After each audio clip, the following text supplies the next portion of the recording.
computer. Okay, let me let me get to the right screen here. I can find my agenda. There it is. Can you all see the agenda? Yes. Okay, well, this is going to be either a real long or a real short meeting. I'm not sure which. Hopefully, just a lot of informal discussion. Uh, we're going to start off with Steve talking about wavelets and WVP changes. Uh, Progress on the imaging the Bernard's loop. I've had nothing but poor luck on that, and I don't know whether Johnny you have, but we'll talk about that. Uh, John's going to do a little bit of demonstration on example of the multi-scale gradient correction, which I found very fabulous, the use of that tool. Clay was going to talk this, but we can, with Rick and myself, we can play with that. Adam, and now Brent has been added to this list of the Mars Moon images.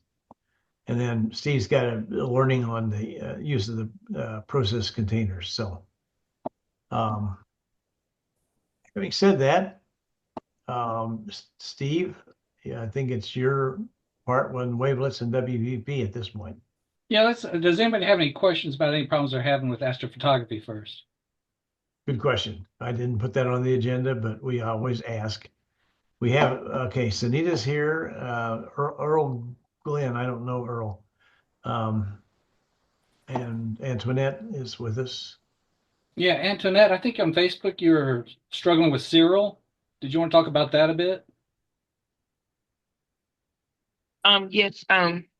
It's like I watch YouTubes and I can, follow along with the YouTubes and I have my dark, my bias, my flats and all that, but I guess I'm still troubling. Like my pictures still are grainy and I'm using dithering and it's let me see. I got the Dwarf 3, the C Star S50, and then I have Evo Skywatcher EvoStar 72 with a Canon camera.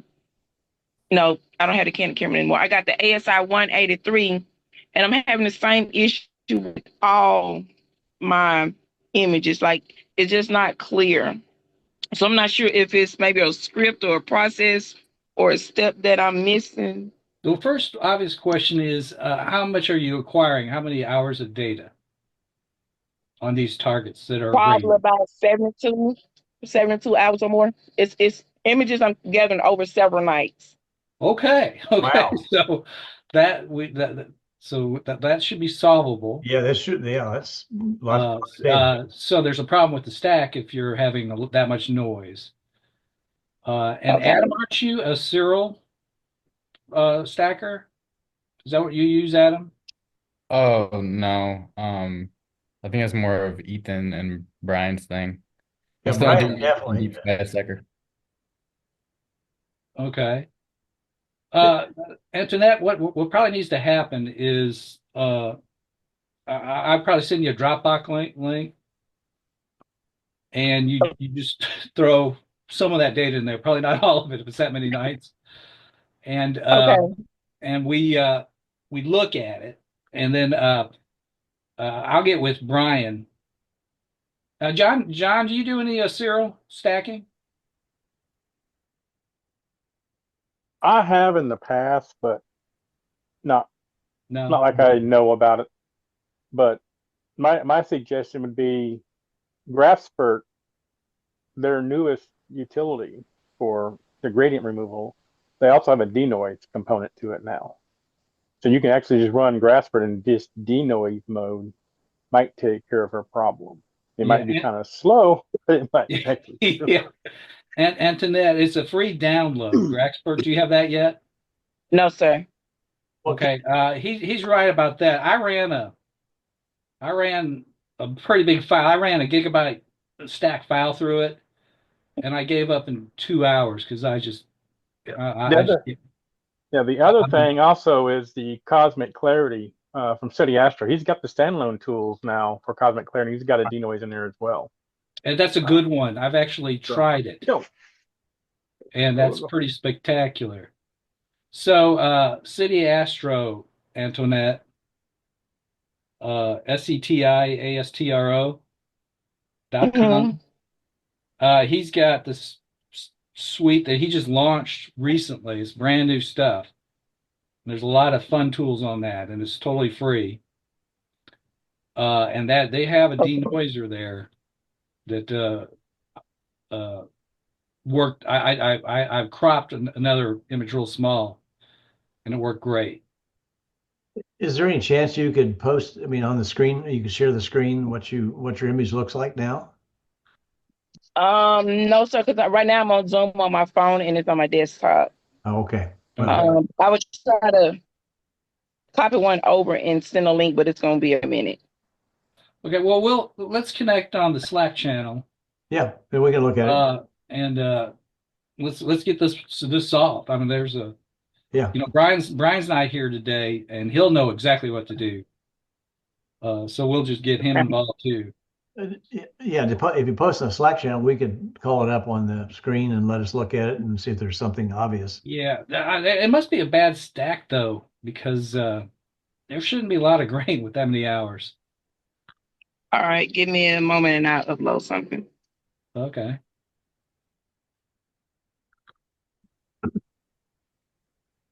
Steve, you want to just go ahead and maybe get your first topic, then we'll break when she gets it uploaded. Okay. So let's get going with wavelets.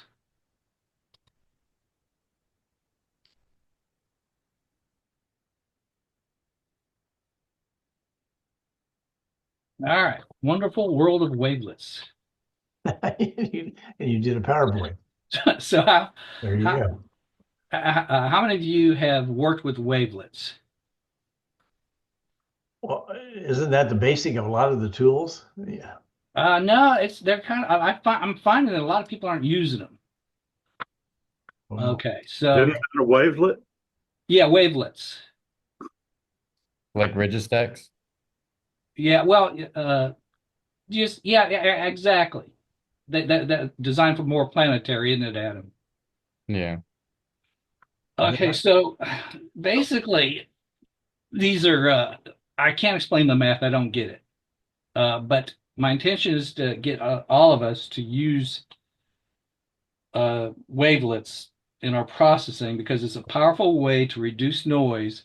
And I compared it to Russ Croman's Noise X, and I can get exactly where he is using this technology.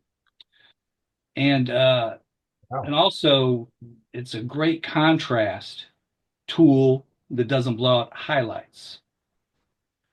And the best definition I've seen for wavelets, they're just basically mathematical functions that divide data into different frequency components. And because of that, we can enhance detail in certain structures on our photography. And this is the first gen wavelets. I think it's pronounced A2. Yeah, that's true. Yeah. And basically, these are obsolete, so I'm not going to talk about them. They're available in Pixinsight and Cyril. Matter of fact, let's just load up Cyril.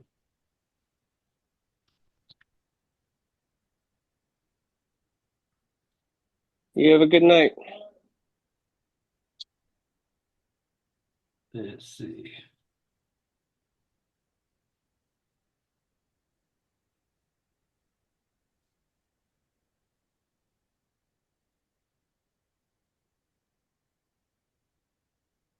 And I'm just going to demo. I'm going to explain it more in detail when I get over to Pixinsight, but I'm going to show that Cyril has this great tool as well.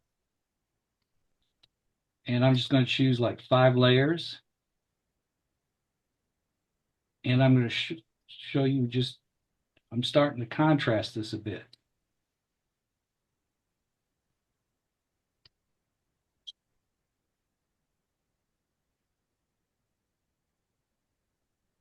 I did not catch which tool that you just opened up there. Okay, you choose image processing and A2 wavelets transform. So by me, and I'll do this, I'm going to explain it more in detail when I get to Pixinsight. But these tools are everywhere, and even Adam says they're Registax. And I'm going to show you the before and after. See, that is very flat, and you can add a lot of contrast to stuff. That's probably too much, but it's just a powerful tool to get detail out. Hey Steve, is this the same thing as the multi-scale linear transform? That's what it is. Okay. Yes. So, here it is. It's right here, MLT and MMT.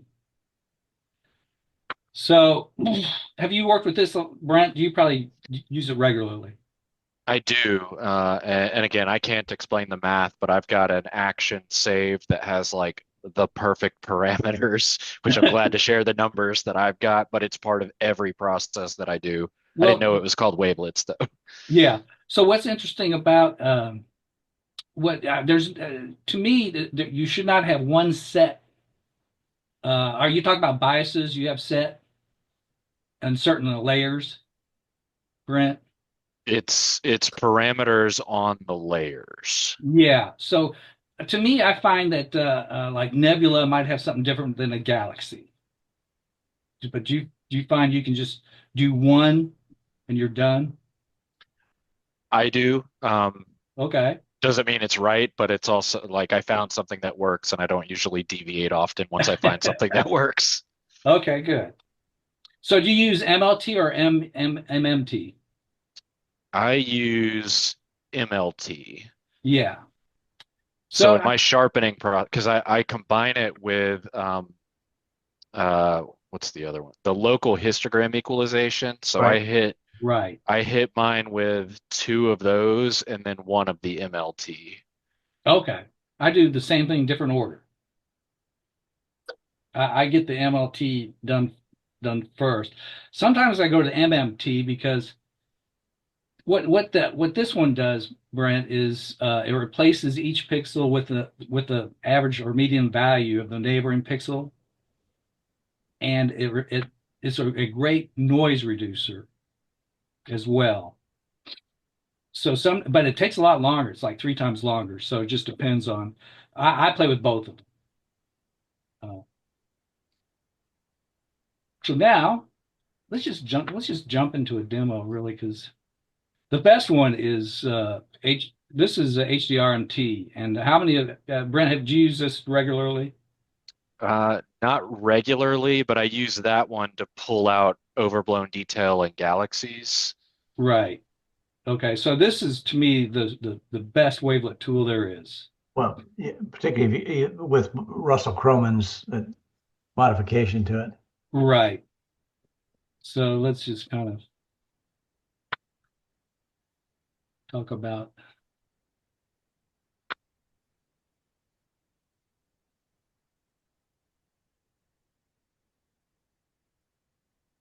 I'm going to bring up. This is a good one. So this is what appears to be. Yes, What's can that? I get a number 7 with barbecue sauce and a Coke? What this appears to be a blown out nebula, but it's not. And and we'll get there. But I'm going to show what these layers look like from a script in image analysis. They're called extract wavelet layers. And let's just do 4 layers.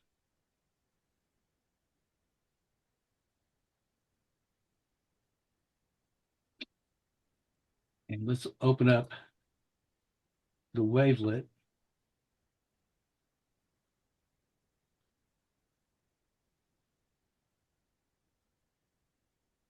So here's how this data that I just extracted from that file is represented in terms of scales and layers. So this R stands for residual, and these right now it's is it didactic? Yeah. So in the dyadic scale, it doubles, and these are structures that are doubling. So I'm going to get rid of the residual, and I'm just showing you the first structure, which is the equivalent of this one right here. And what this tells us is we have excellent access to this area here for contrast and modification. And you see how it's not even messing with the stars. So what we're going to do is not going to be destructive to the stars. It's going to do this area here. And in this layer, they're finer. It's the finer detail as we move down. And you see how is this coming across in? Oh yeah. Yes. Okay, good. And let's look at the next layer, which is this one. And I could barely see it. And if I super nuke it, you could probably see it better. So this is not going to do as much. There's just not a lot of structure there that we'll be able to manipulate. And this, you just can't see anything. So no matter what we do here, it's not going to help at all. And you can also do what I did by just turning these layers off. And previewing. I'm just going to bring them back slowly. So there's the residual data.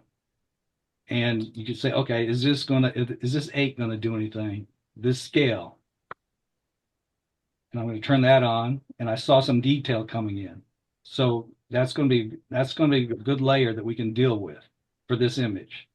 And I do this for every image. I just turn this scale on, and I'm seeing even more detail. The detail's adding up. I turn that on, and I saw it. You probably won't because it was very subtle. And that one's doing nothing. So this scale here is the double scale. 1, 2, 4, 8, 16. You can choose more layers, and it continues to double. So let's just look at those.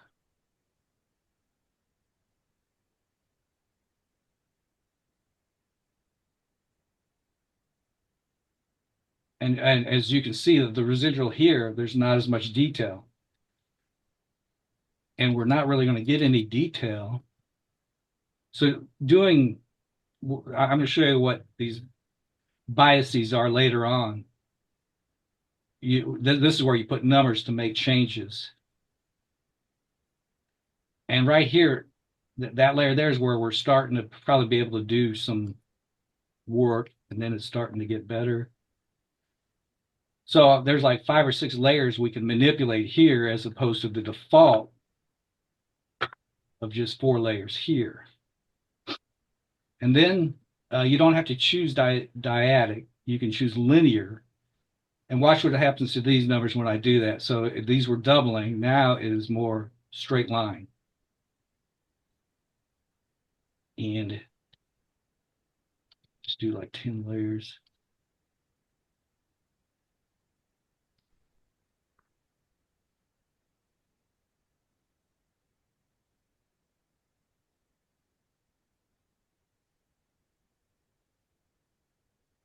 And there's the residual. And see, because we're not doubling, everything is subtler. Which is bad news for astrophotographers, because if they start doing these linear things, they could literally spend hours enhancing contrast or removing noise as compared to the default of 4, where everything's like this. I'm for my demos, I'm going to keep it easy and just deal with these 3 scales here.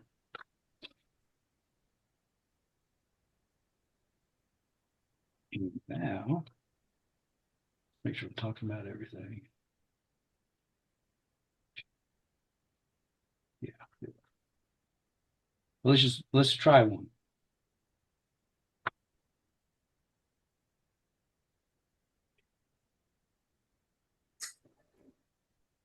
So if I was to drop this process here, nothing would happen because we haven't biased anything.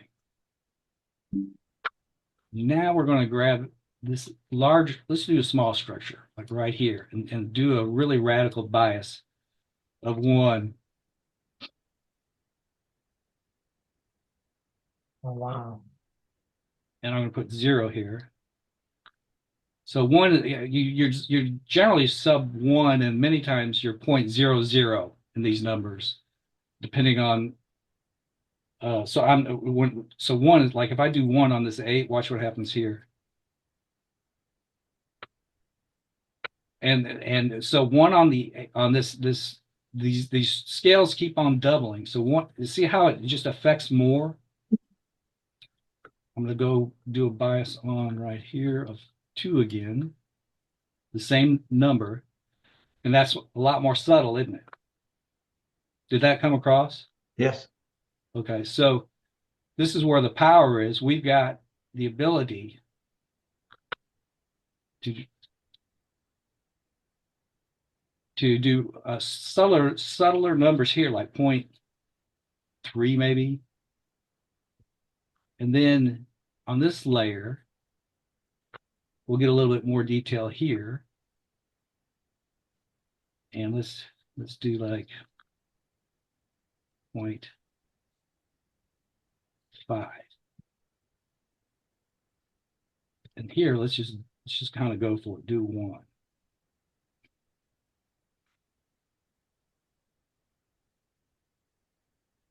And we'll drag this in here. Now I'm contrasting more than I would normally do, but because I want this to come across clearer in Zoom. But these numbers will vary. But I'm kind of curious. I'm going to have Brent pull something up so he can drop his numbers in. Already did in the chat. So Okay, good. I'll check that yeah, out. I do 0.1 on 2, 0.2 on 4, and then 0.02 on 8. And like I said, I've got that saved. I use that on every single image that I do. Okay. Well, And the thing with it, if you use the smaller, more subtle numbers, it allows, like if I needed to hit it twice to do more, like you can slowly work your way up to where you want it to be. right. Yeah, and that's a really good idea. But what these wavelets are doing is they're starting to bring out detail even in these areas that are burned out. Do you see that? I mean, we're starting to see that these were gone.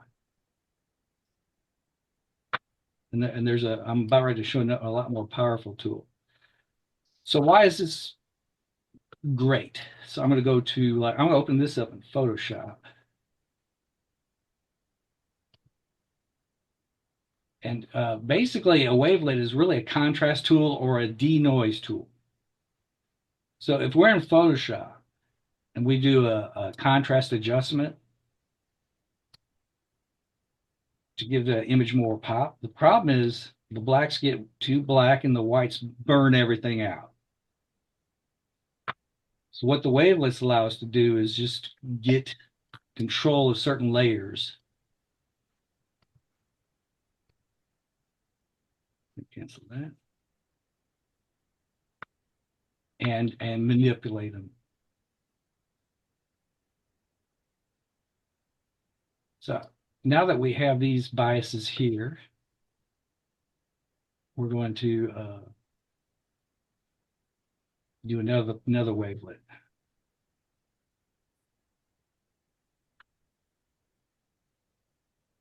And look at both of these. We're going to put the exact same biases in.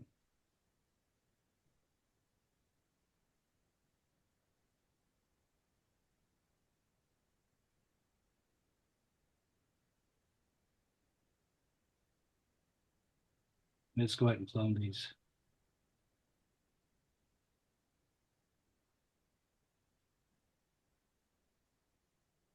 All right.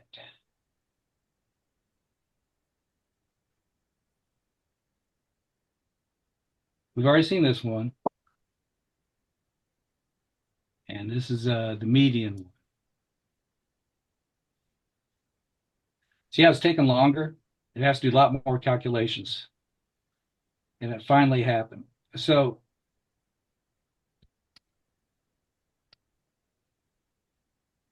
look at some of these structures. You see how the contrast on the linear is harsher.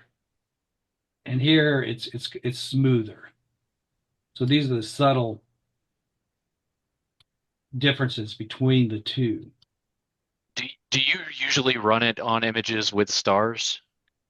No, Okay. no, this is just a demo. It's always good to remove these stars. Though you can actually use this tool as a to remove halos, I've discovered. So you can do this same work on your star layers as well.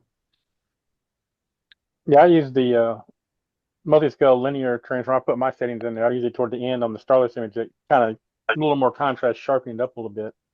But I've also Right. got another process that uses the multi-scale median transform that I can actually remove some dust donuts out of the images if your flats don't work. What tool is that? It's the same. It's the multi-scale, but it's the median transform. Right. But and there's a little process you got to do. You got to make a copy of your image. You run this multi-scale median transform, which basically you're doing 7 layers with the residual. You X them all out except for the residual. You run that on the copy, and then you have to do some little bit pixel math, and it will basically take and remove the dust donuts from the one it sees from your original image, and they just disappear. It's almost like magic. And I Oh, mean, that's cool. it doesn't work on every one I've seen, but it works like 99% of the time. There's only a So few I've you're run across that didn't quite get it. so you're running like 7 layers, and Yeah, I show you you strategically turn off a few. all of them. I'll turn them all off except for the residual layer. Oh, so you just do it to the residual, Yeah, and what you do is you take your image, right? make a copy of it. You take only the residual on that with no settings on it whatsoever, just bare naked. Put that onto the copy. And then there's a pixel math you can do to between your two images, and you're basically, I'll throw the equation here that they got that is doing into Well, the chat. so what you're saying, John, is making a lot of sense. Look at the screen now. Yeah. So So, so what it does is it'll see that it'll compare that and compared to your normal image, and a lot of the times you'll see the dust donuts in there, and it will subtract them out of there because yeah, it uses because there's there's a if then the ls less than median ls, which is median ls minus the ls comma zero. It's the little equation they got there between your two images. So it will basically it takes that one little layer that has your dust donuts in it and kind of like erases away from your other one. And next thing you know, like it works really great on the Galaxy images stuff. So I have my little copyrighted dust donuts I have in a few spots I can never get rid of. This thing Mhm. got rid of them. I was like magic. It's like, yeah, Oh, buddy. that's cool. I've never heard of that application. There's just Yeah. that's this is what I'm wanting to do, and you're already doing it. I just want all of us to know that these two tools here, and the one I'm saving the best for the last. Uh, you can it's just really you can do amazing things. You use your creativity and expand on what I'm doing. Yeah, because when I do my little sharpening or little contraction, I usually use 6 or 5 layers plus a residual. Hmm. And so layer 5 starts at 0.025, layer 4 is 0.05, layer 3 is 0.075, and layer 2 is 0.1. So you And have your numbers like Brent does.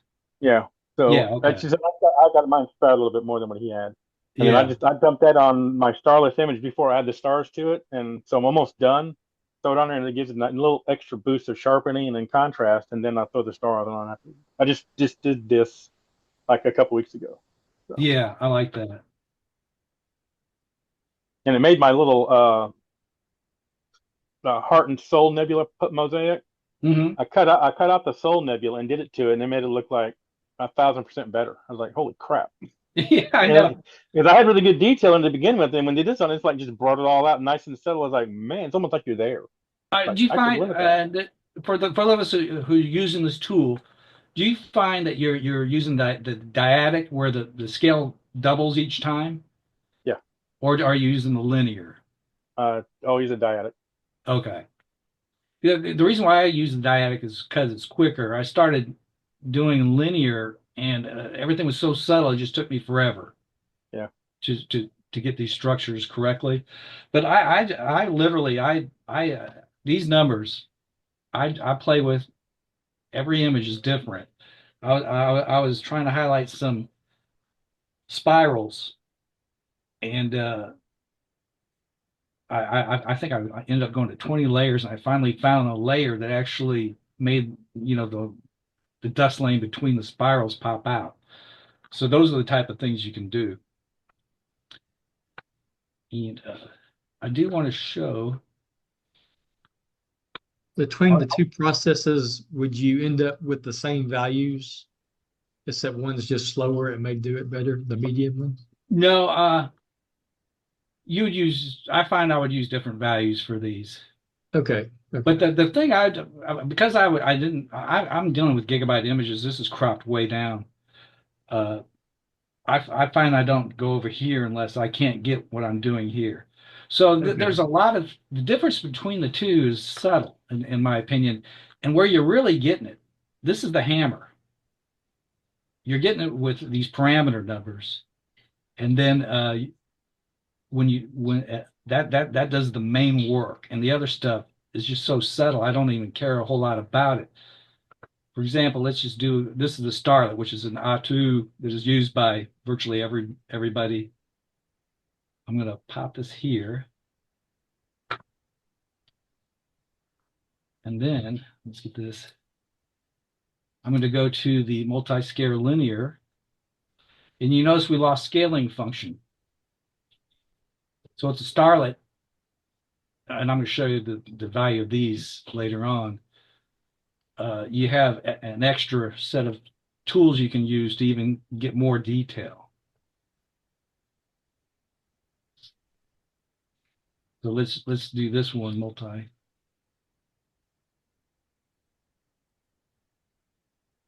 And you can see that if you can get to by reducing numbers here, you can get to the same level. That's where I'm finding that parameters is the key. That this is where you and you can put 0.0003 on some of these very large layers if you need to. And this other stuff, in my opinion, is just very subtle. And that's the main reason why. Can you see that was contrasted in Zoom? Yeah. Yes. Okay. Okay, good. Yeah. And it's Especially on pulling the darker out. part. Mhm. It's pulling out some decent details in the areas where the scales said they would pull out. Now, John was saying that he does some work on the residual. I find I don't because it is so sensitive. I'm going to put something here. Well, my residual one is basically doing the dust donuts.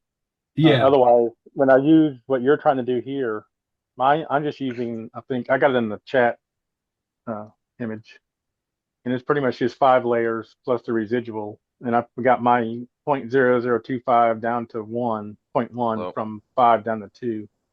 And that's, to me, it's a little more subtle, not quite hitting it with a hammer. Yes. When you're saying dust donuts, are those things that didn't get like wiped out in your flats? Yeah, the other one that I could do with just the I think 7 layers with the residual, everything's turned off except for the residual. So if your flats don't correct your dust donuts correctly, or you don't have flats and you find out you have a dust donut, this thing it does wonders on erasing a lot of those. Yeah. Not 100% perfect, but it gets a lot of them done. Yeah, I've been dealing with dust donuts with where is that? Blemish Blaster as well. Yep. That does You a can really do good that. job. Because I mean, I was always having problems with dust donuts, and come to find out, Pixinsight made changes in the WBPP process to where Yes, they did. they won't apply your flats on certain cameras unless you have darks. And my darks are useless because there's nothing in them. Being the Starvis technology and stuff. So I just quit doing dark. So I always did the flats and dark flats, which is basically the bias for the flats. Right. And it's like it was working there for a while. Next thing, it just quit working. I have struggled, went through, and it's like, why is it not working? And I scoured forums and stuff, and I finally ran across a guy saying, "Oh yeah, for some reason it's not working no more. You have to add your darks in." I'm like, Wow. really? Yeah, So they're going a little crazy over there with the WBPP. So then I was going through, and the guy goes, and then I think it was in the same forum. The guy was like, "Why don't you do this?" And so I looked what he was doing, and it's just like erases the dust donuts. I'm like, I'll just do that. To me, it's quicker. Yeah. Huh. I'm going to try that. So Steve, have you done a side-by-side comparison with what you did here with compared to the color corrected HDMRT? Yeah, I'm about ready to move on to that. Oh, okay. Let's I knew see. that. I just wanted to, this is just an amazing tool. Play around with it. And play around with layers, find layers that you can affect. For example, let me put a residual here of, like I showed you, this was pretty dramatic, like a 0.5 here.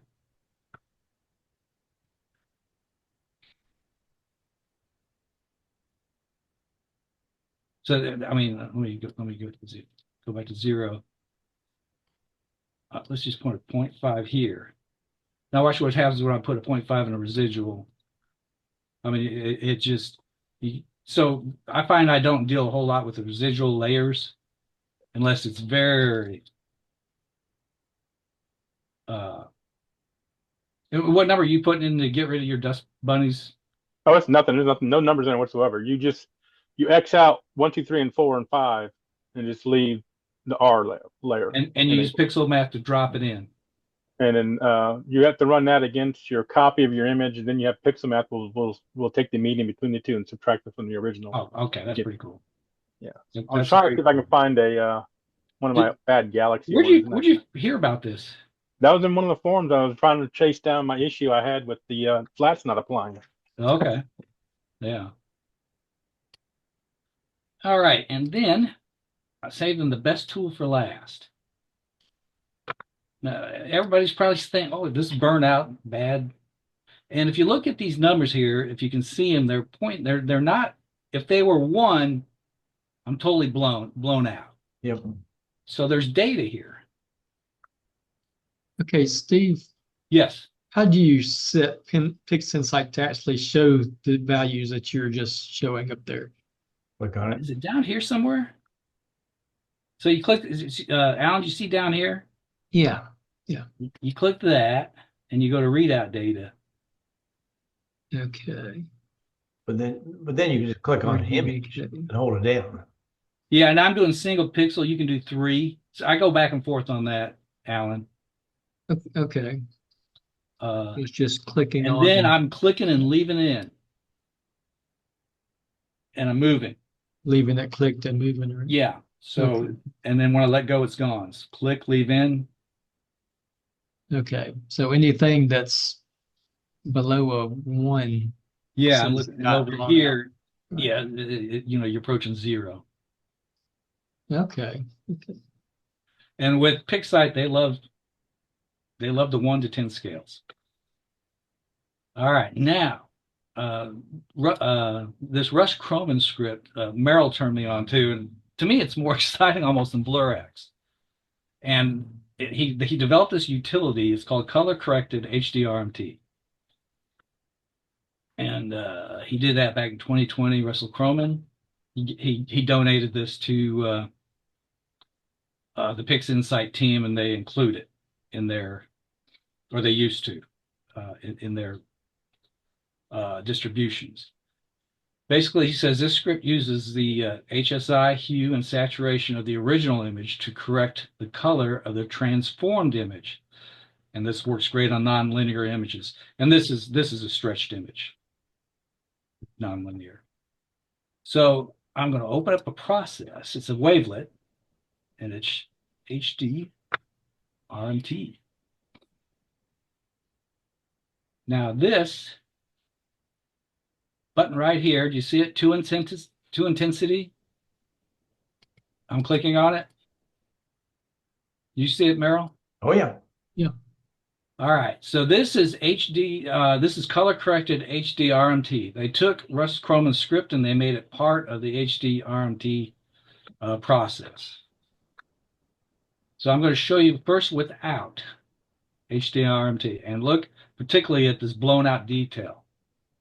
And the default was 6. We'll just start there. Now you're going to, everybody on every image, sometimes I'm at 12 here, sometimes I'm at 4. This is going to be a number that's going to vary on all of your images. Well, that's the same as your wavelet layers.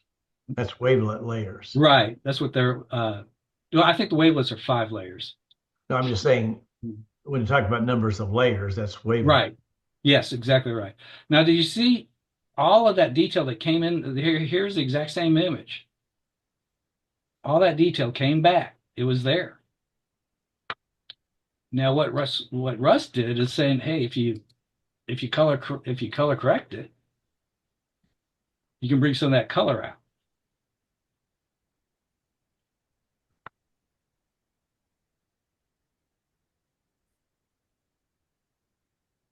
This, you said this is a linear image. No, this is stretched image. This is a stretched image. Okay. Yeah. You generally do all this work when everything's already stretched.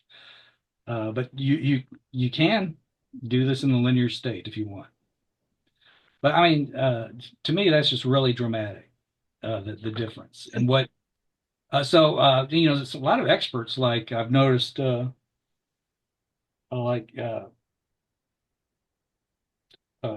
a, can't think of him right now, the famous astrophotographer who has all the training.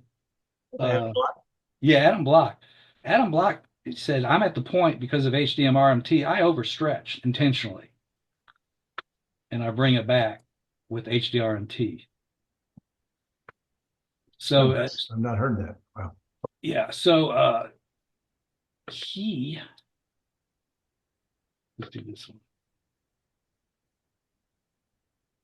Let's try a small layer of like 3. Now this probably will look really bad. It does. Yeah, so it's bringing a lot of detail in here, but just flatten everything out. And let's just do this one at 6, which was the default. And this is where I do it. And then I pull up, and I think 7 will be better. And it probably is. There's a little less More detail. subtle, yeah. Yeah. And then I've noticed with if you do a lightness mask, it doesn't saturate the reds as much. See that? Yep.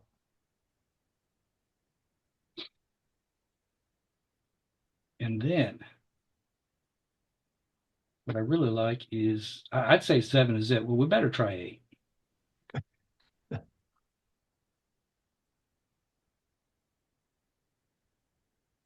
Not quite. Yeah, I probably want a little bit more there. I probably like 7 better. Yep.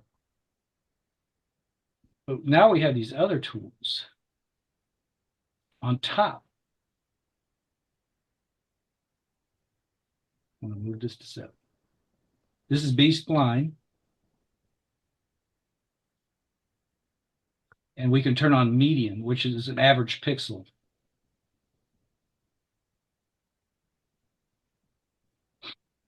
This is taking a while, isn't it?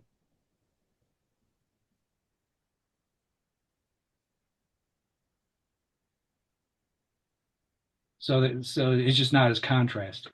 Sometimes medium is better. And this one's interesting. You can actually even grab more detail down here by doing like a 32 scale. So the default was, let's see what the default is. It's B3 spline 5.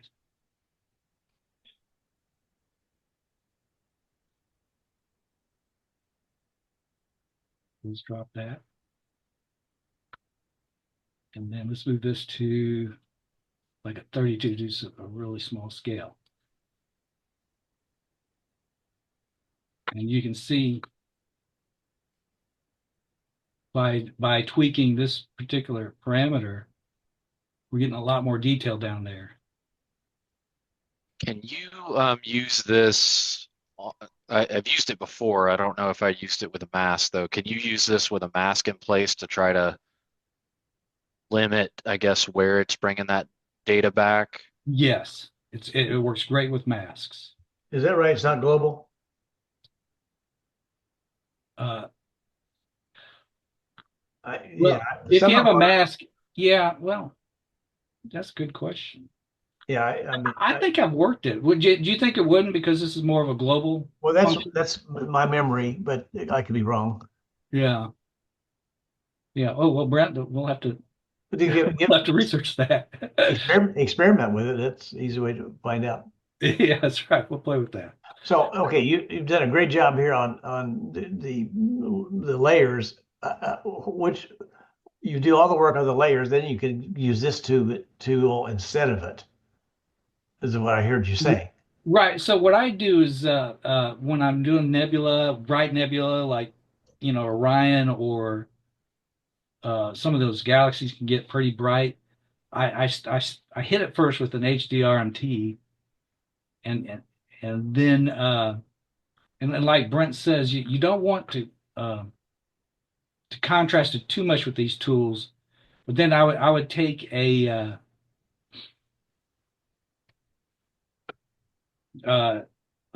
MLT and tweak it from there. And then this is an intensity transformation that Brent talked about earlier, local histogram equation. So this is a very non-destructive way to do contrast as well. So I would incrementally use this. Yep. And you see how it's starting to even pull more structure. So so we had a totally blown out image. We brought it back with HDRMT and we tweaked it. So that was my mission here. I took a deep dive into this stuff the past month, and I was really happy with what happened. Now I'm going to do a quick demo on noise.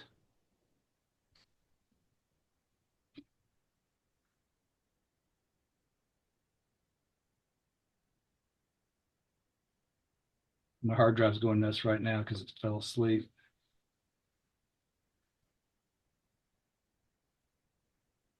Yeah, those M.2 drives don't fall asleep. This one did. All right, so let's get back to the other wavelets here. Let's just do this one.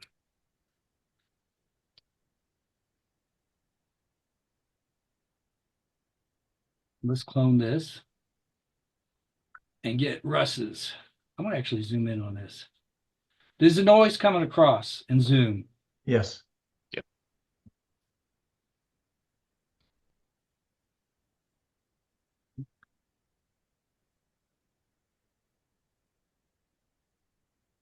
So here's this wonderful tool that a lot of us use to get rid of noise. And it's all gone. Do you see that? Do you see the comparison, or do I need to zoom in one more? Nope, coming across. All right, now I can do everything Russ did here. Now we've already I kept in these layers here. These are the ones that really did the effects. And there's this noise reduction, and I want to do just a quick demo here.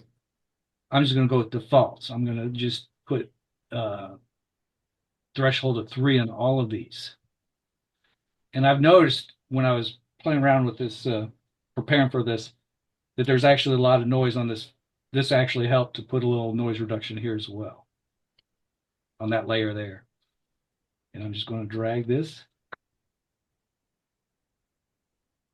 And as you can see, it's very similar to Russ's amazing tool, isn't it? So, I mean, you can add more layers and have more layers to tweak if there's more noise in certain structures. So this is a very powerful denoise tool. And basically, Yeah, it'd probably be good to try it out on a starless one. Like I don't know, I'm just trying to look up close, but I did see maybe a little bit of Yes.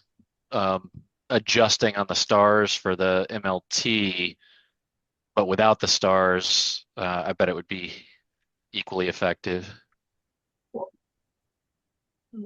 Back eons ago when Pixinsight first came out, this was the noise reduction tool. Well, Way back when. I Dude, that goes back before me, Merrill. That's almost back before me, and that's really old. No. Where is that process?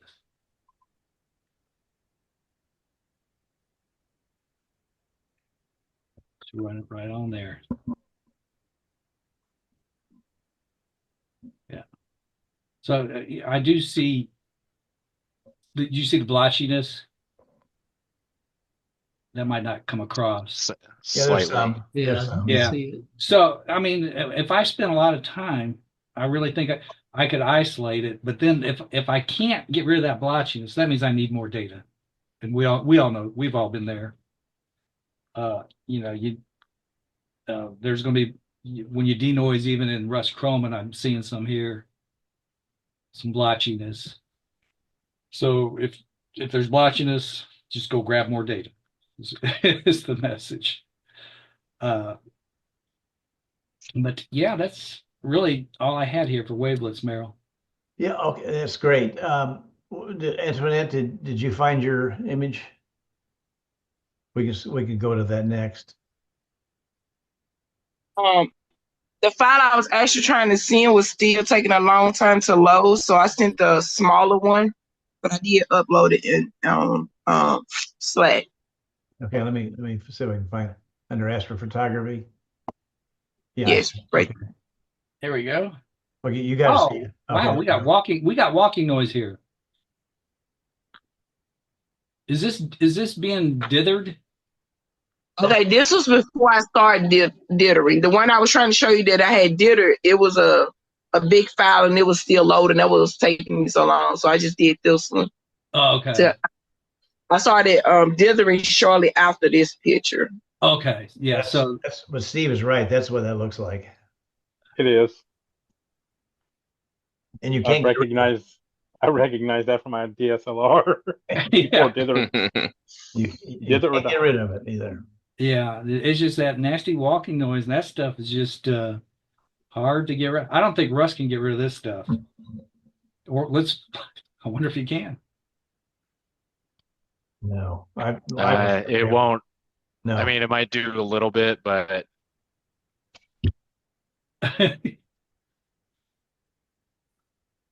Where is it? That's it.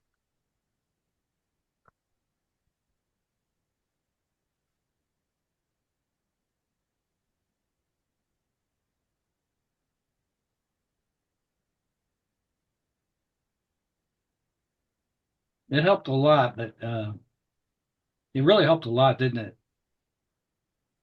undo it again. See, And zoom in a little further, and then undo and do. Yeah. Wow. hit the undo. Yeah. Yeah, it did help. Definitely made a difference. Oh my gosh, it's pretty dramatic, actually. So try your layer process on it and see what it does against it. Yeah. Your denoise layers. Yeah. There. Let's see. Yeah. Let me go back to 5.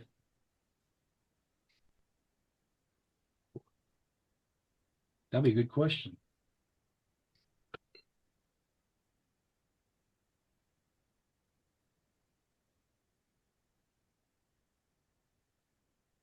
Not Oh, too wow. bad.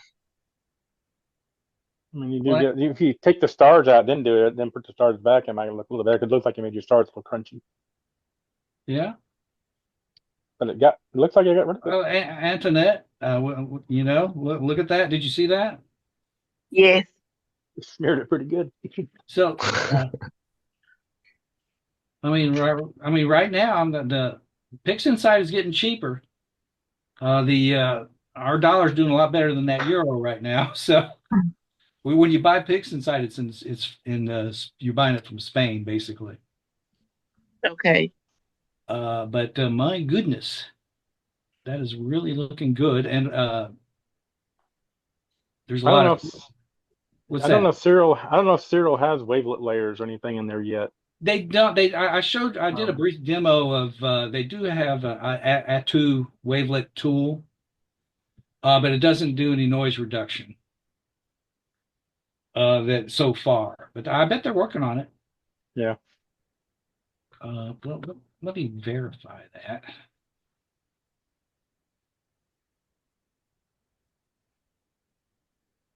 That's the latest version.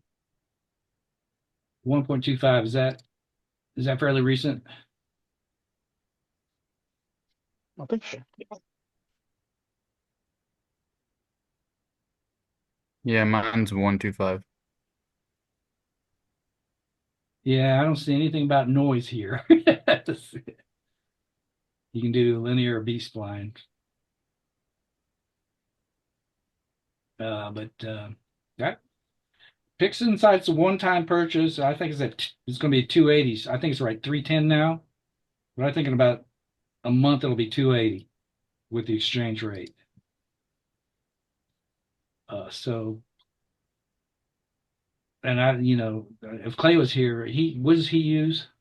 Astro Pixel processor? No, Yeah. he switched over to Pixinsight. Oh, he did. Okay. Yeah, he succumbed to all the pressure. Well, I mean, now we know. I think we all were in. I think all of us experts, so-called experts, were in agreement that we wouldn't be able to do anything about this, but I think we can if we Yeah, I've not been able to do it in the past. spend some time. So that's really good to see. Maybe if Trump makes Spain a state, it'll be cheaper. Yeah. Yeah, that's right. No, it'll probably go up. No, well, there won't be a tariff anymore. That's true. All right. Anyways, I hope I inspired everybody to play with Is Wait. there something maybe she can load it to your Dropbox and you can denoise it and send it back to her? Well, Antoinette's point, Merrill, is she had just showed me an older version but she's getting a lot better data where she's dithering now. Oh, okay. So we still need to work that, see what's going on with the stack. Can I ask a question? Sure. Certainly.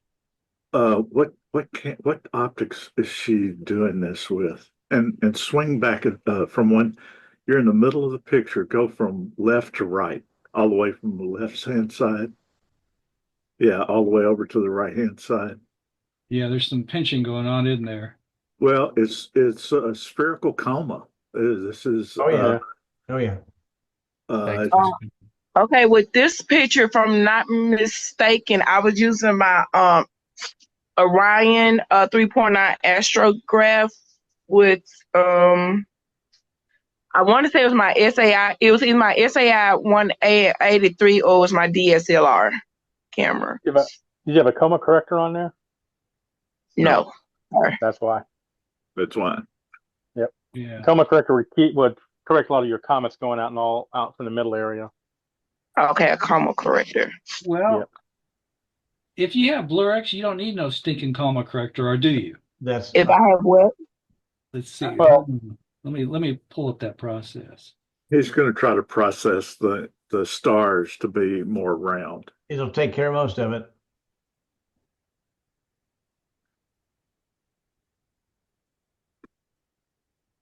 Oh, wow.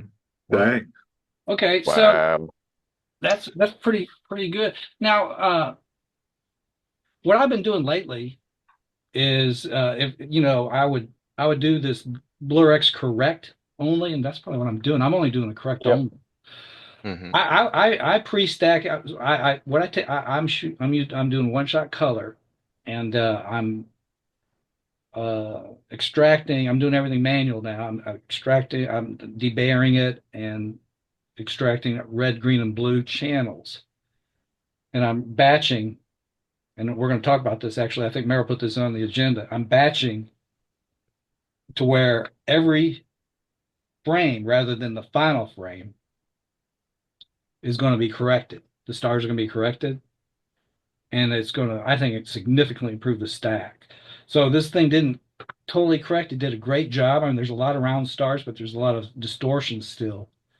But if we did that to all the individual images, especially if it's 72 hours, you'd have some really good stars. Why don't you uncheck the correct only and run it again and see what it does. All right. You mean just do a default? Yeah, just do default. But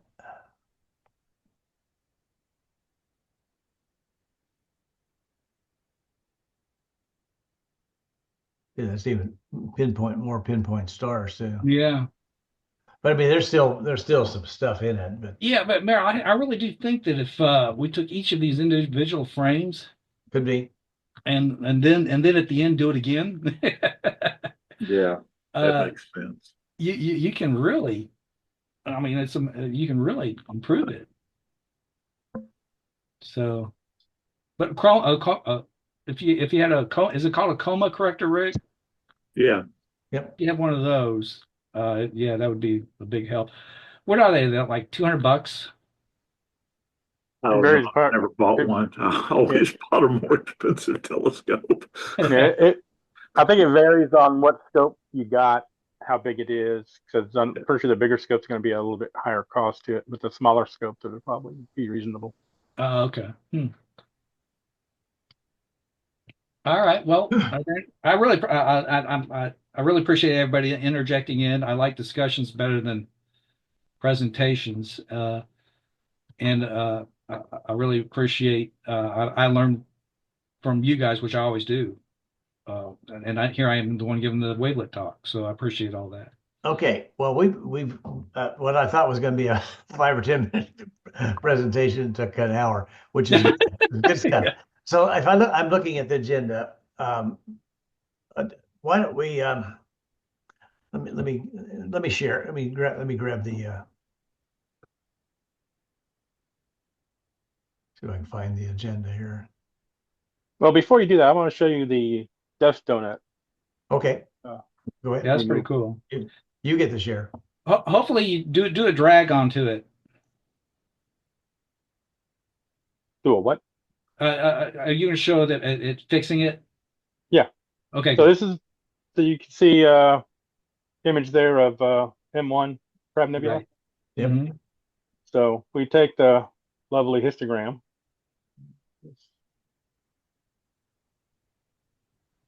Let me get the toolbar out the way. Blocking my view. So just to show you, we're gonna like overstretch. We got this donut here. Yeah. Okay. Take him back down. Take him away. Take him away. So this is the first process. All it does is makes a copy of the image. You Yep. drag him over there, makes a copy of it. There's your copy.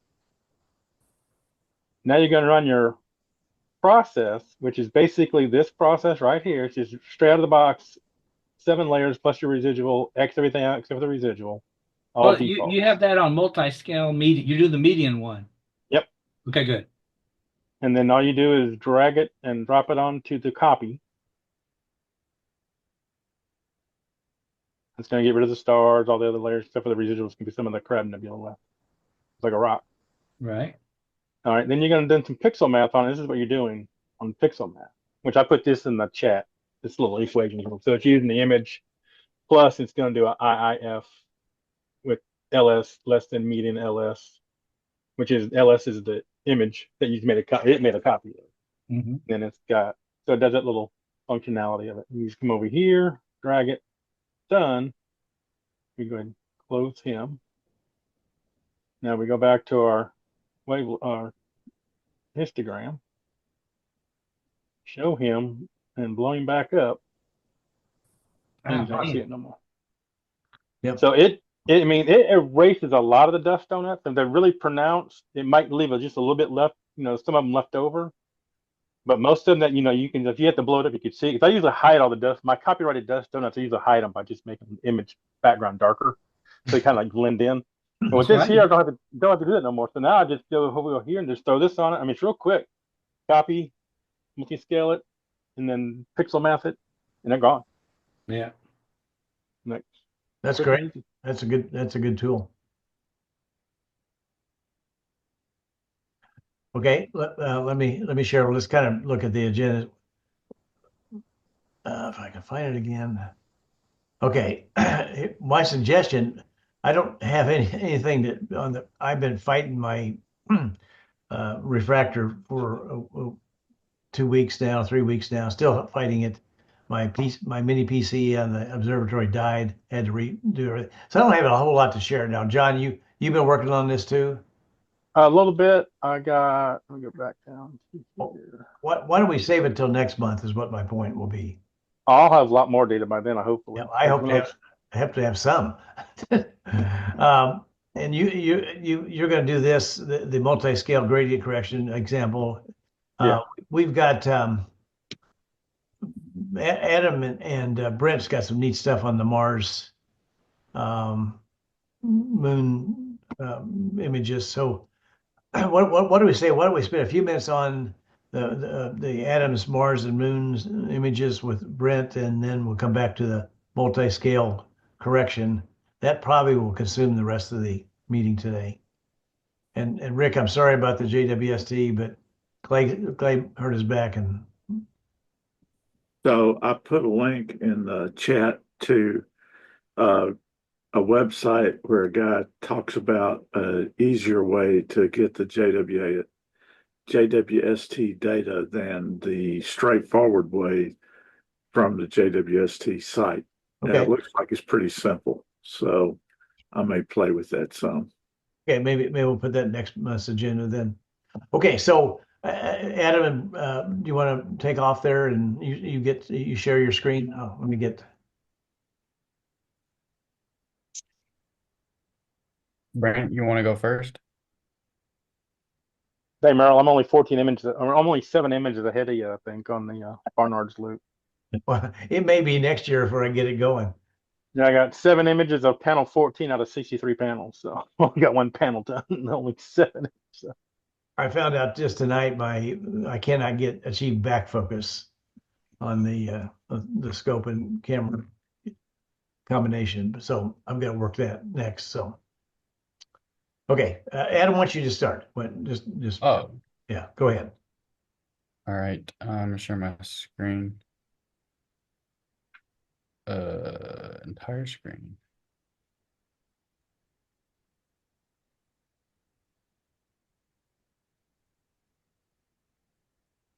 All right, so y'all can see my screen?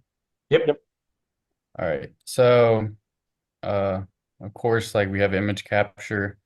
It would take a while to go over all that, but I used an 8-inch SCT and a QHY 715 camera, and that has a pixel size of 1.45, so I didn't use a Barlow. The moon was going to be low in the sky anyway for the first part.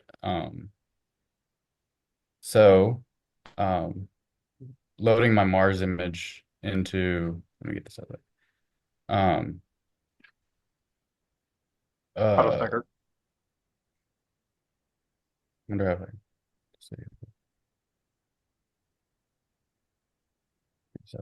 Yeah. All right, so first thing I'm going to do, I'm going to load my image into AutoStacker. And I underexpose Mars quite a bit because, and I don't think you had to do this with a lot of telescopes, but I guess since I'm like so zoomed in, I get a lot of rind on the edge and it makes it very bright. So instead, I underexpose it a lot to where I can almost not even see it. Because if I expose it well, it's going to give me really blown out image after I do the stack. So when I load it into AutoStacker just to see what it is, I'll turn the brightness display option up just so I can see what everything looks like. I already ran the analysis.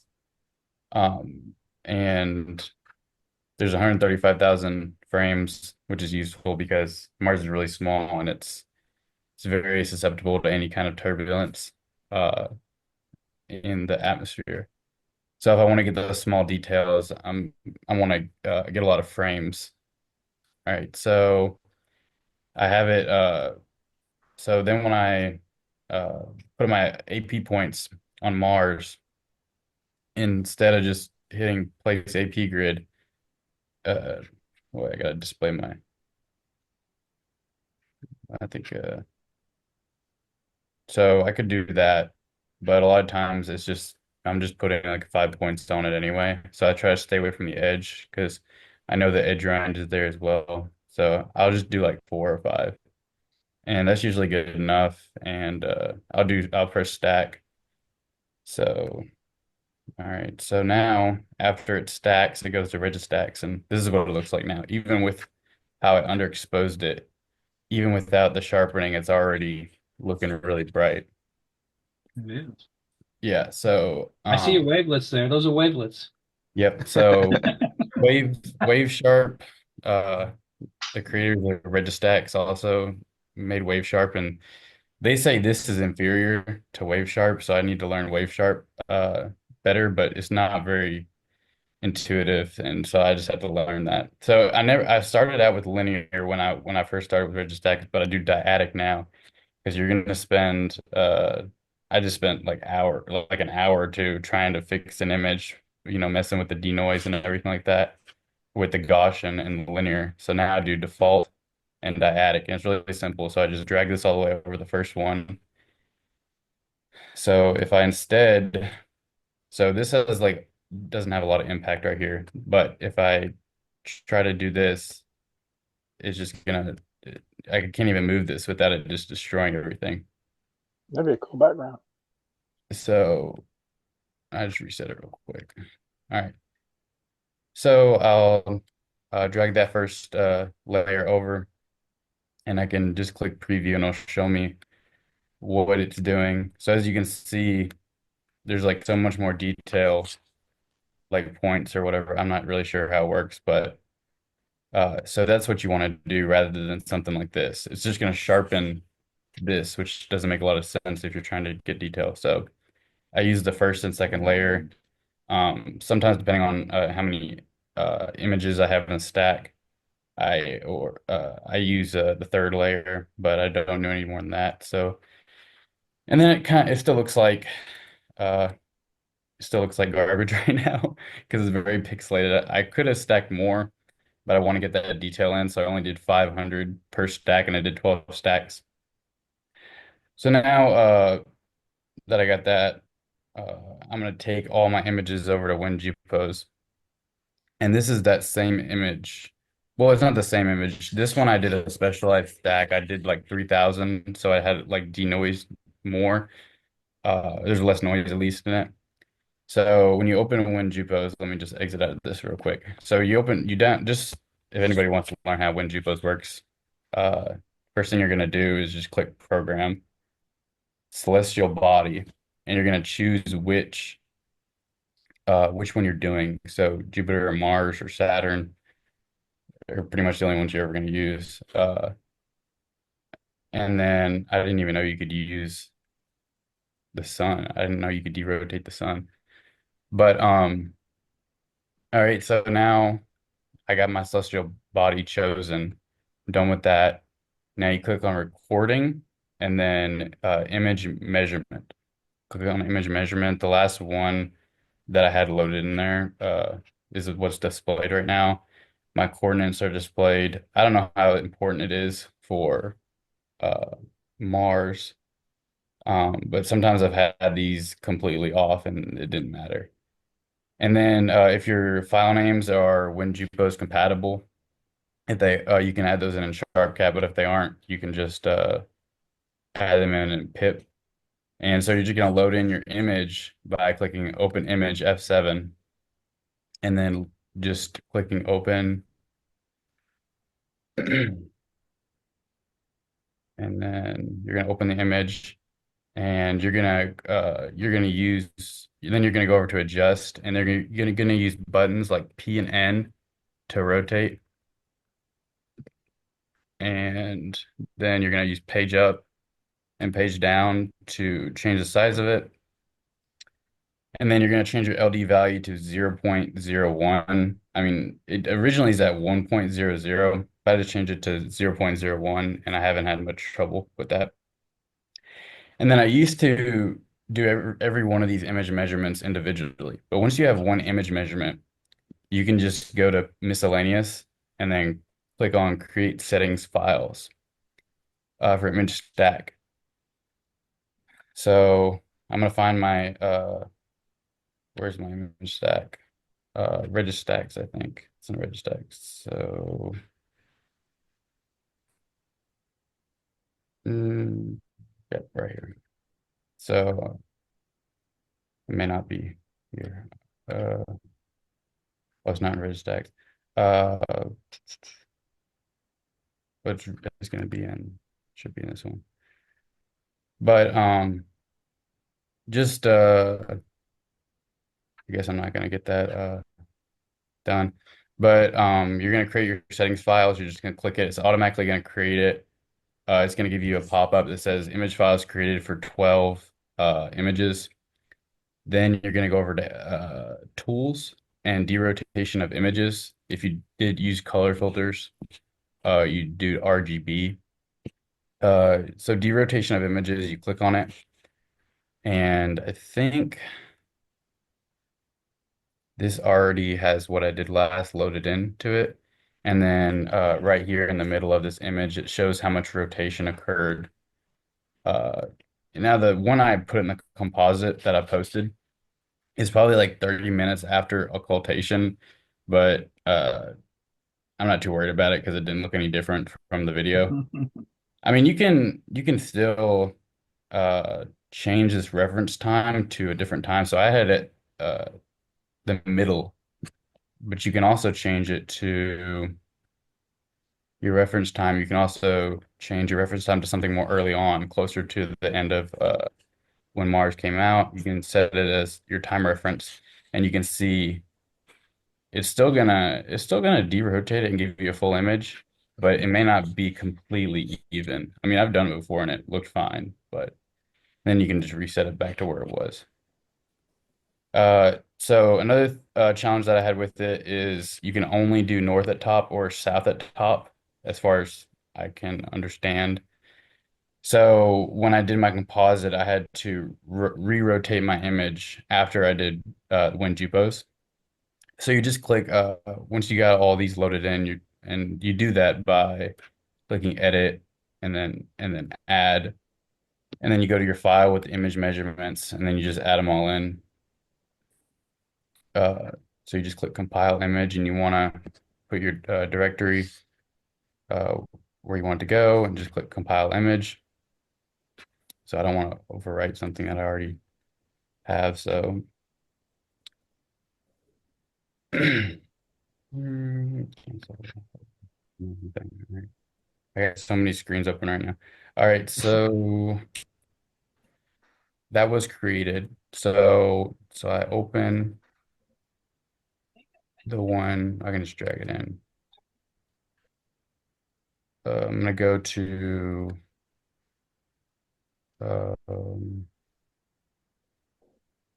Wenji pose.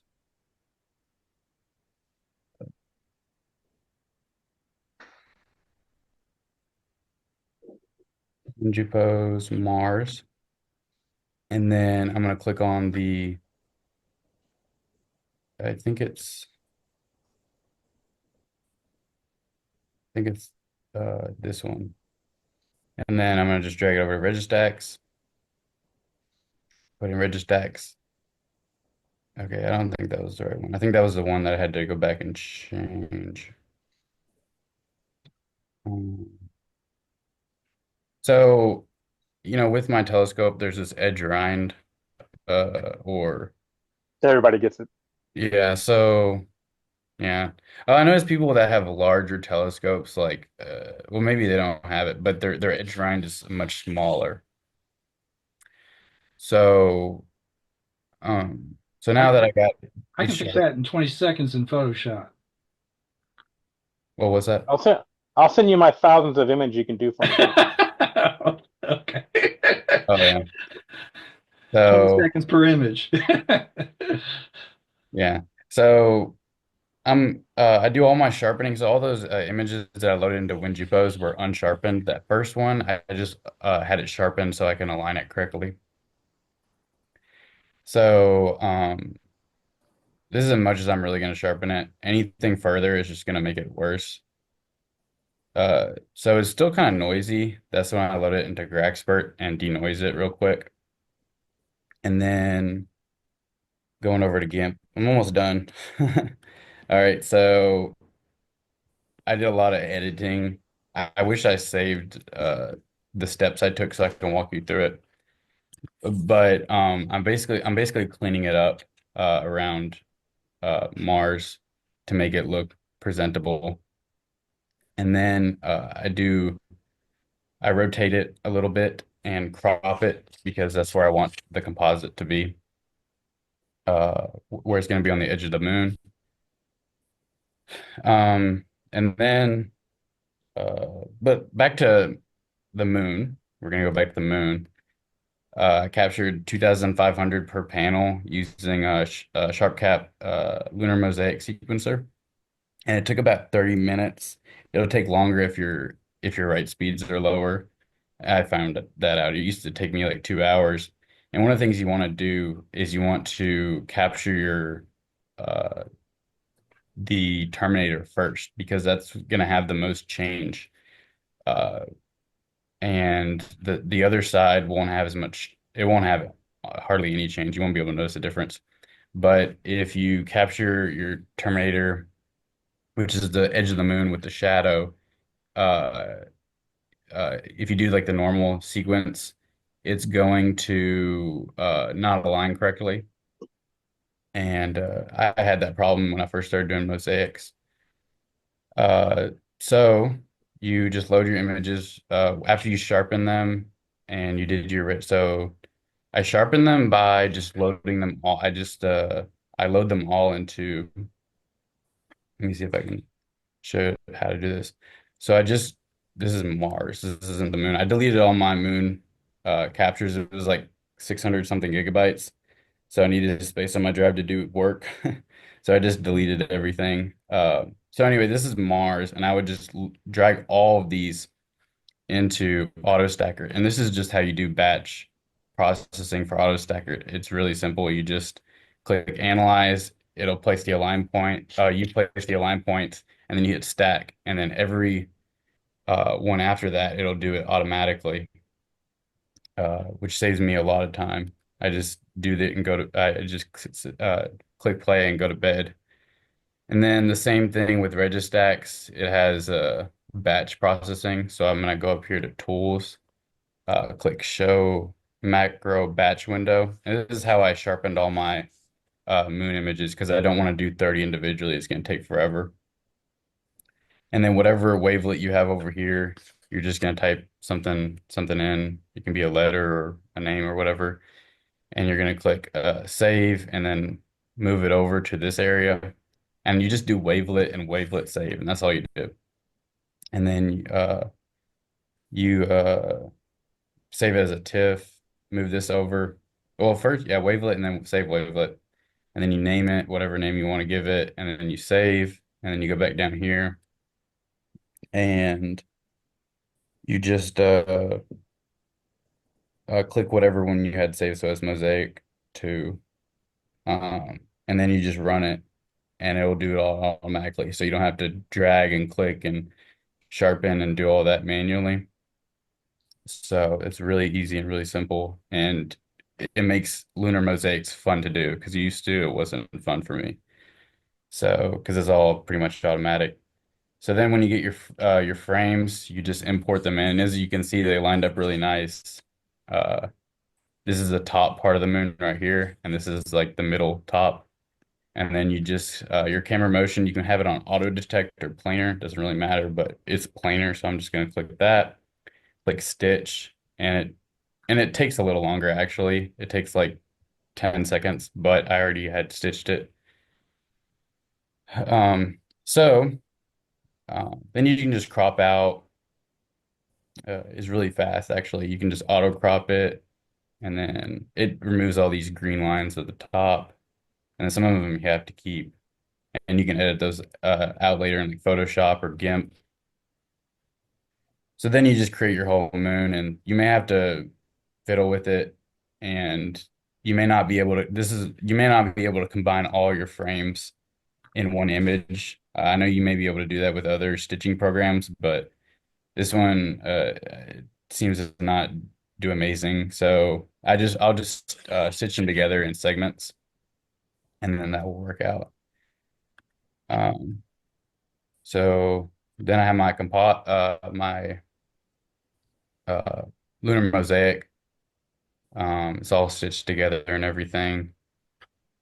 And so I saved this image right here, and then I opened it as a layer in uh in this window, and then I just put it right here. But I had a problem because I don't want this sharp line. Uh, I don't want that sharp line. It's just gonna be too obvious. So there's probably a better way to do it, but I just kind of I blurred it out, and I think it looks halfway decent. So it wasn't sharp. At least it's like kind of coming into view. I think that looks better. And then I also, selected this layer and turned the brightness down. And I used this video as, oh, that's not the video. I use this video as a reference, and this is probably like one of the best frames. I didn't sort them by quality or anything, but this is probably one of the best frames of Mars and the moon. So You can see it's Adam, is polarized cap. is that a non-composite shot? Yeah, I was really surprised actually. It almost looks better than mine. That looks really good. I swear. Yeah. Getting So everything in one frame. Good job. yeah, so it was honestly a little bit more destabilized when I first viewed it. I don't recall it looking this good. But if you go over to pip and you can do image stabilization. And when you say so I'm gonna click test options. And this is my area of interest, and I'm cropping it down to this size. And then I'm gonna set my anchor. Uh, I don't know what that stands for, but it's like an anchor point. And I could set it over here, and this is going to be this area over here is going to be the most stabilized image. It's going to use this as its anchor point, and this is not going to move like a single pixel, and everything else is going to like be stabilized around it. So this is going to be shaking a lot more. So the Mars is coming out over here. So this is my thought process on it. I'm gonna move my anchor point somewhere in this area, but I don't want it right here because then Mars is gonna show up and it's gonna mess everything up. So I just did it about right there. So everything, when you play this video, everything kind of shakes over here quite a bit, but over here it stays really stable.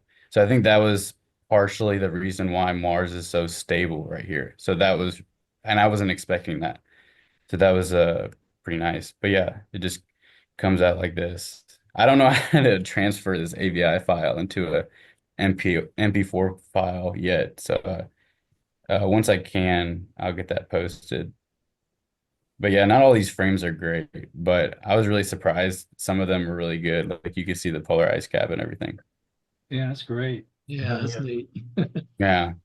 So, Yeah, honestly, it's just I think a lot of it was the stabilization I didn't pip because this is just not moving at all. And this over here is moving quite a bit. well, the seeing was really bad. You can see how bad the seeing was in that Yeah, video. yeah. So pip was really helpful Yeah. in that. And What's you your go optics? yeah, it's the OTA that came on the 8SE. So it's the 8-inch Celestron orange tube. Yeah, Schmidt Cassegrain, right? Oh, cool. Yeah, I got the Camera. 6-inch. I got the Yeah. 6-inch of the X6XC, and I've also got the 9 1/4 edge. You didn't reduce it. You actually Barlowed it, right, Adam? Oh yeah, so I didn't use a Barlow because He's I got a mean small pixel size. yeah, that and the Barlow I have is like $12. It's Oh, not like very my 2X Barlow is like $12. yeah, The so maybe Celestron 2X Barlow. yeah. So I think my Jupiter animation that I did, it had a Barlow on it. But honestly, if your seeing's good, my pixels are really small and it's kind of at the limit of the scope. So yeah, the 2 times Barlow can help out, but you have like the wave nature of light kind of affecting things. You can't just keep on using, a Barlow with it's just not gonna, as I've found out. So sometimes I can get good images without the Barlow, as we kind of saw with the Mars, which I was really surprised. Um, so yeah, I think that's about it. Yeah, Uh, great, just good job. combined it. Great images, Adam. Thank you. Yeah, yeah, no problem. All right, so how do I, okay, stop share. All right, I Roll guess this Brent's camera. turn. What camera you got? A S? You don't have an S, but what do you got again, Adam? Your Oh, camera? it's the camera is a QHY 715. You can also get the ASI, the ZWO 715. It's not like a mini version. It looks more like a 224. Yeah. Uh, but one of the benefits are it has a larger, well, I think it might have a larger buffer. I'm not sure though. Did you capture it about a 20 frame second rate, or would you? So at full resolution, it can only do 40 frames per second. That's pretty good. Yeah. Yeah, it's pretty good. You just have to have a good cable and fast write speeds on your SSD on your computer. Yeah. But on my Mars image, it was 450 frames per second. Mhm. I don't know what the max is, because that's 450 frames per second with like a 1.5 millisecond, or I don't know. I think the max is 450, and the region of interest was like 150 by 150, and I was using a sharp cap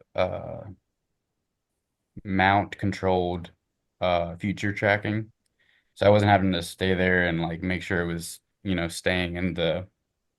I just clicked go and went back inside so I can warm up. Otherwise, I don't think I would have gotten what I got. So sharp cap is just amazing. It's like 14, $15 for 1 year, and it just saves you so much time. It's amazing. Great. Brent, you want to show us your version of this? Yeah, so I took a lot of learning tips from Adam getting prepared for it. So he's been doing a lot of the planetary work, and I haven't done much of that. So I wasn't really planning to go after it, but I ended up setting up and doing it. I set up two scopes that night. It's my first time setting up two and running two at the same time. So I set up one for a wide field and then one for close up. So what I was using for my close up, and I've got it right here. So it's an ASI 224. And then I switched between a 2x and a 5x, a 2.5x and a 5x power mate on there. And I was using my Explore Scientific 127 to capture. So less than ideal, I think, for planetary work. It does its own, but maybe not as great as an 8-inch or higher. So you can kind of see I don't have the clarity maybe that Adam's got, but let's share here. So a couple things that I managed to capture, and I'll start with my videos. I did do a screen recording of this. So when I was doing my captures, I just did short bursts. I didn't think about just recording like the whole thing as the occultation was coming and going. But when it was rising again, I did just do a screen recording from inside the house on my computer. So again, this is straight out of the camera on my 127. I had it tracking Mars the whole time, so it successfully tracked around. And you can kind of see, again, this is real time, Mars rising up there. Are you sharing your Move that video? to another screen. Yeah, share your screen. I thought I did. I didn't realize I had to press the button a second time. All right, how about, There you go. all right, you see the video? So that's shot with the 127. So I ended up using the 2.5 power mate I was going to do the 5x, but I took Adam's advice and I didn't regret it. I bumped back down to the 2.5. So this is straight off the camera with a 2.5x power mate. Connected to your So 127 inch, right? on the 127 inch, so five Yeah. or 127 Ooh, 5-inch a refractor. millimeter. Sorry, yeah. Yep. Wow, look at that. So you kind of see it again, real time. Again, quality wise, not as nice as maybe you could get with a an 8-inch or something higher, but I'm more than happy to push the limits on what what I can do with the equipment that I've got. That's so cool, nonetheless. Yeah. So yeah, so I got this was what it looked like in real time on the recording with my 127. Again, just kind of let it go for a little while. What I did to process this, so at the point right about here, I did about a 10-second capture in sharp cap. And so I stacked that image of the moon, and then I did a capture of Mars. This was after the occultation, so I got a fresh capture of Mars here, and this is what I was able to process. So again, a little bit blurry. I don't get as good of a detail, but I'm happy with it. Yeah, that's great. And what I did was I took that and I did a composite here. So this gave me kind of what Mars, technically looked like at that exact point. I just kind of overlaid it right on top of the still frame of where Mars was as it was kind of coming up there. So that's what that was on the back end of it. I did do the same thing on the front end. So again, I took another image of Mars as it was approaching and did a small composite of it here. I don't like how this one looked as much as the other one, but I did capture it on both ends. And then I also set up my wide field. So this was my William Optics, about 400 millimeter focal length, and I had it tracking on the moon the whole time. And I have Mars here, and I'll play this, and hopefully you'll see that. Now, what I did for this, I aligned it, and then I did a mask around the moon and increased saturation everywhere else. So my Mars is a little more red and popping than it looked in real time.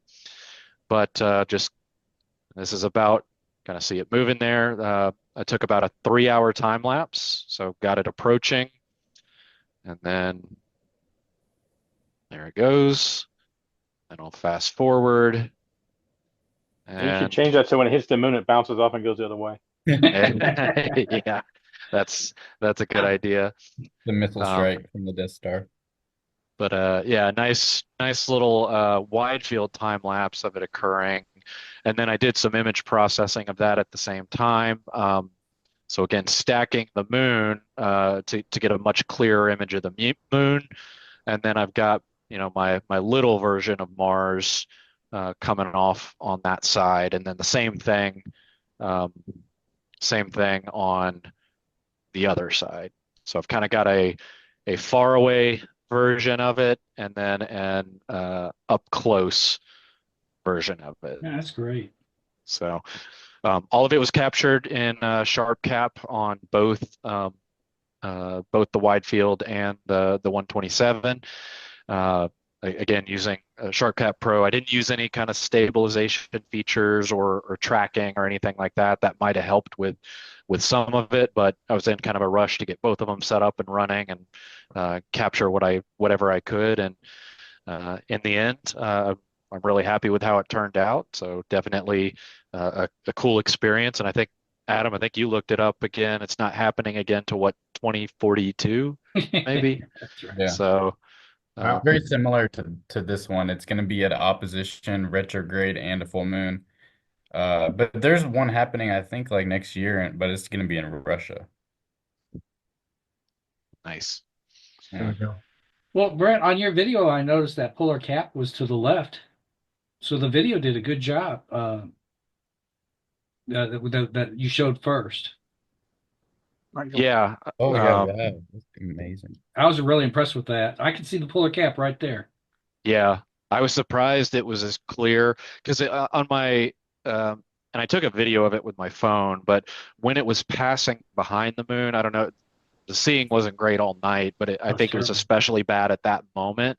So Yeah. like when it came back out, like this was super clear for me. So Mhm. that's why I like this one way better because it's clear. I like the angles of it too. I think it's cooler than the other angle. But um, yeah, when it popped back out, I was surprised how kind of clear it was, even in my view. Mhm. You seriously ought to do one of Mars bouncing off the moon and post it on our Facebook page. I think that'd be Yeah, so funny. Oops. I gotta I gotta see what I can do Just about pulling reverse the that video. together. Just Yeah, reverse the video. I'll reverse it and see if I can invert so it bounces off at an angle. Maybe Uh-huh. Yeah. add some of the old Pong sounds. That'd be hilarious. Great. So, but yeah, I'm really happy with that. Again, um, I captured Mars for the first time, kind of using Adam's advice a couple nights ago. So I got some early practice, and kind of this is my best version of it so far. Again, with that 127 millimeter refractor, which again is not super ideal for planetary, but you can still do it and do some damage. But I got a decent Mars and a nice little Jupiter that night as well. So continuing to work on planetary stuff, but that was kind of a cool experience and glad I got to capture it. Mhm. Excellent. Cool. So, did you use an ADC? I didn't. I have it. I've got it right here, but I didn't want to mess with it at the time, Yeah. and everything looked good enough to me that I didn't want to mess with it, but could have helped. But with the time that I had, it was like I'm going to make do with what I've got set up here. Because I made a last second decision. I had my 5X power mate set up, and then probably like 2 to 3 minutes before it really started approaching the moon, I was like, you know what, I'm gonna switch. So I pulled it off, I reset everything up, made sure it was still good, and went with the 2.5X. Wow. This is probably some of the best images I've seen with a 5-inch refractor of like you can literally see the polar cap on Mars. Like that's insane. Yeah. So I like to push things to the limit. So that'll hold me off from buying an Edge HD or something in the near term future, which is on my list. Yeah.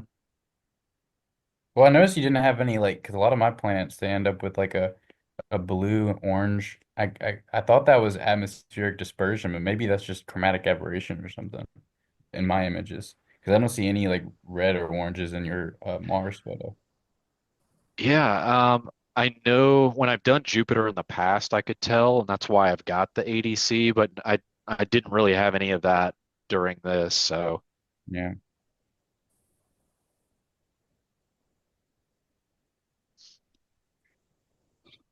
Any other questions for Brett? Yeah, what camera did you use for the wide field though? for that one I used the Player One Poseidon C, so the new one-shot color camera I just got, um, and it worked pretty nice.